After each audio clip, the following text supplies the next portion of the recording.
My name is Matthew Walker. I am a professor of neuroscience and psychology at the University of California, Berkeley, and I am the author of the book, Why We Sleep.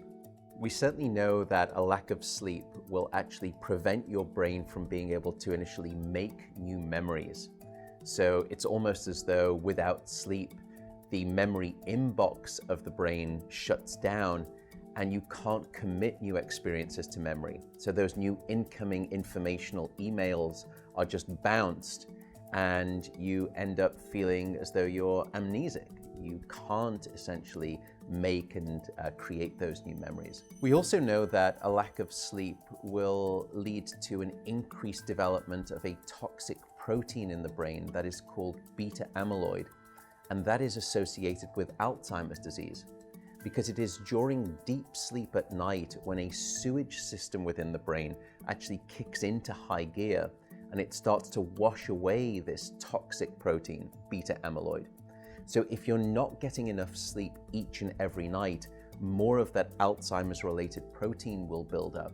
The more protein that builds up, the greater your risk of going on to develop dementia in later life. What are the effects of sleep deprivation on the body? Well, there are many different effects. Firstly, we know that sleep deprivation affects the reproductive system. We know that men who are sleeping just 5 to 6 hours a night have a level of testosterone which is that of someone 10 years their senior. So a lack of sleep will age you by almost a decade in terms of that aspect of virility and wellness. We also know that a lack of sleep impacts your immune system. So after just one night of 4 to 5 hours of sleep, there is a 70% reduction in critical anti-cancer fighting immune cells called natural killer cells.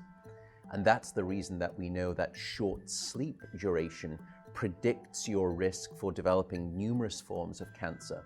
And that list currently includes cancer of the bowel, cancer of the prostate, as well as cancer of the breast. In fact, the link between a lack of sleep and cancer is now so strong that recently the World Health Organization decided to classify any form of nighttime shift work as a probable carcinogen. So in other words, jobs that may induce cancer because of a disruption of your sleep-wake rhythms. We also know that a lack of sleep impacts your cardiovascular system, because it is during deep sleep at night that you receive this most wonderful form of effectively blood pressure medication. Your heart rate drops, your blood pressure goes down. If you're not getting sufficient sleep, you're not getting that reboot of the cardiovascular system. So your blood pressure rises.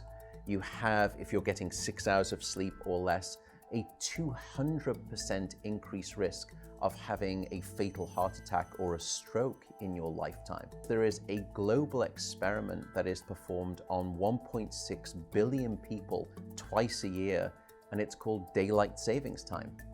And we know that in the spring, when we lose 1 hour of sleep, we see a subsequent 24% increase in heart attacks the following day. Another question perhaps is, what is the recycle rate of a human being? How long can we actually last without sleep before we start to see declines in your brain function or even impairments within your body? And the answer seems to be about 16 hours of wakefulness. Once you get past 16 hours of being awake, that's when we start to see mental deterioration and physiological deterioration in the body. We know that after you've been awake for 19 or 20 hours, your mental capacity is so impaired that you would be as deficient as someone who is legally drunk behind the wheel of a car. So if you were to ask me what is the recycle rate of a human being, it does seem to be about 16 hours, and we need about 8 hours of sleep to repair the damage of wakefulness. Wakefulness essentially is low-level brain damage.